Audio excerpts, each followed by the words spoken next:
Magandang araw mga kaibigan. Bigyan natin ng reaction opinion itong post ng ABS-CBN News.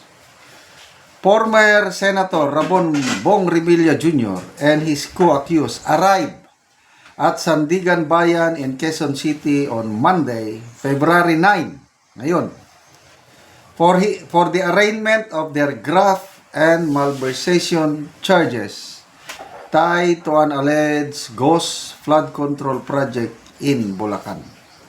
Ano? Mga picture niya, talagang punong-puno siya ng gwardiya na BGMP. Ayun.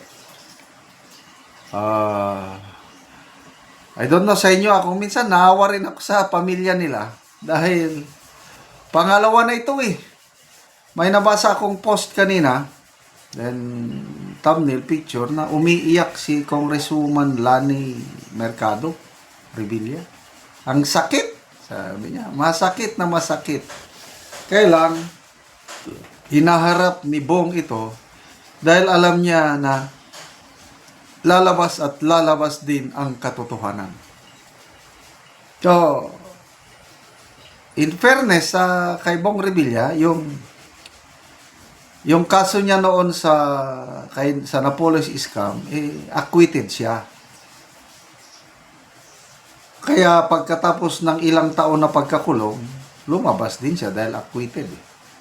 Then after that, nanalo siya na senador nung, kailan ba yun? 2019 ba? Oh, nanalo.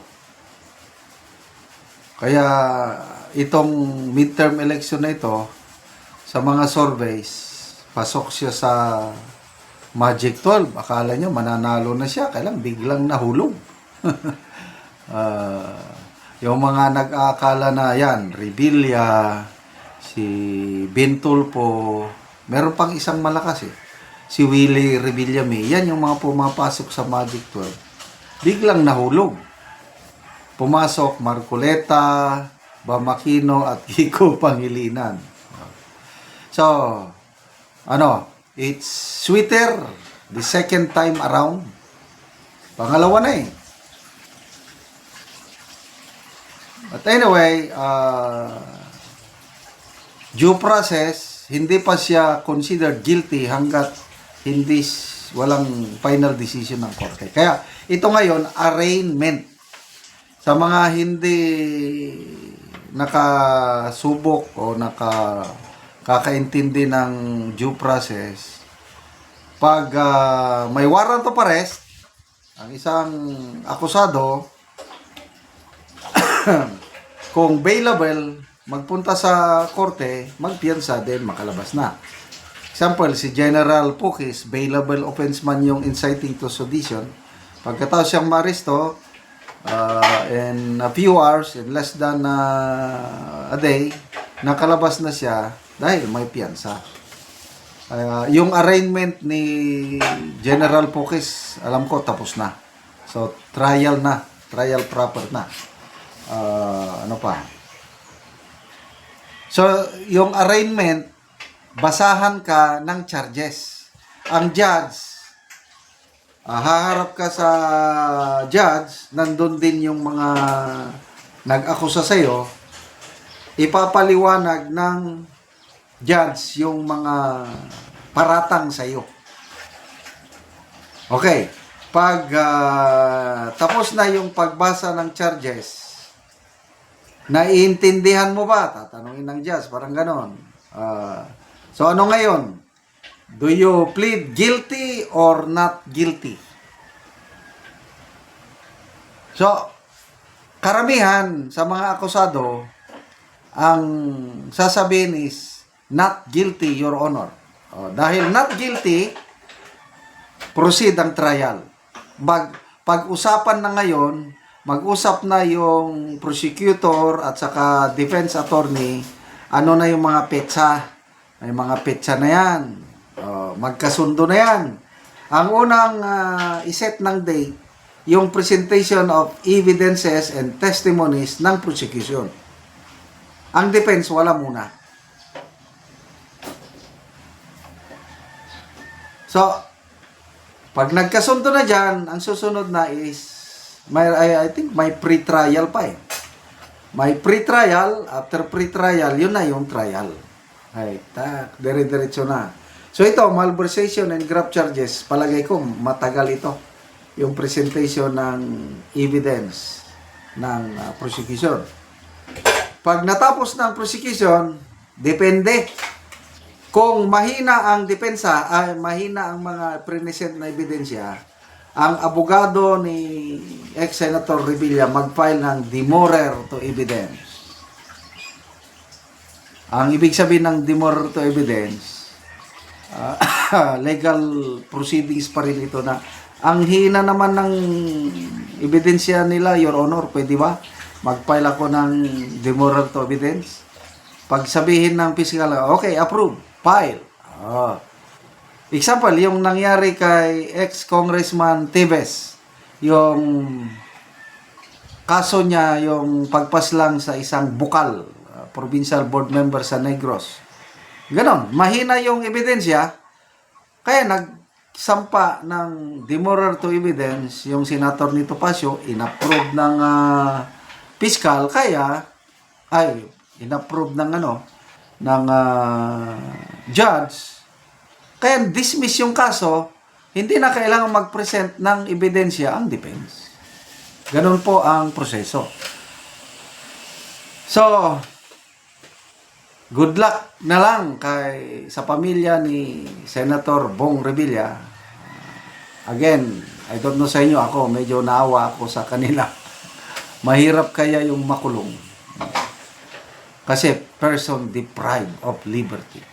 Imbes na yung ganyang age niya dapat relax, enjoying life, nasa kulungan. Ganyan talaga. Whatever you sow, you reap.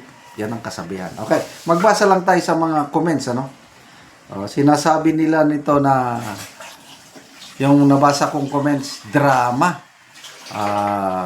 Makakalabas din daw para after that pwede na ulit siyang kakandidato at mananalo siya. Ganon yung may mga hindi naniniwala na totohanan. Kasi nga, hindi naman siya ang big fish. Small fish siya. Kaya up to now, ang administrasyong ito hindi pa rin nakapakulong ng big fish. May nag-post kanina na tapos na ang Christmas, walang nakulong. Tapos na ang New Year, walang nakulong. Ito, magba-Valentine's na next week. Wala pa rin nakukulong. Salamat mga kaibigan sa inyong pagsubaybay sa ating channel. Nakakatulong kayo ng malaki sa tribong Talandig ng Bukidnon dahil ang income natin sa channel na ito is pantulong sa tribo. Namimigay tayo ng libreng yero at pako para makapagpatayo sila ng mas maayos na tirahan. Panoorin nyo ang video na ito. So mga ka-viewers, live ta karon ako karon diri sa balay nga makita nimo nga trapa lang ang atop o ang dingding. So mo na gid ang hitsura sa ilang balay, trapal, ang dingding o ang atop.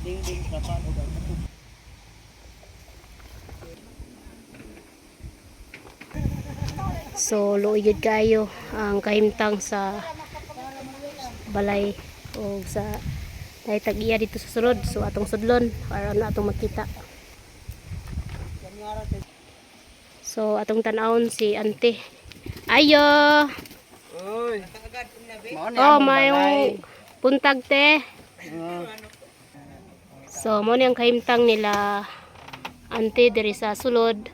So trapa lang ang ilang atop o apil pod ang ilang dingding.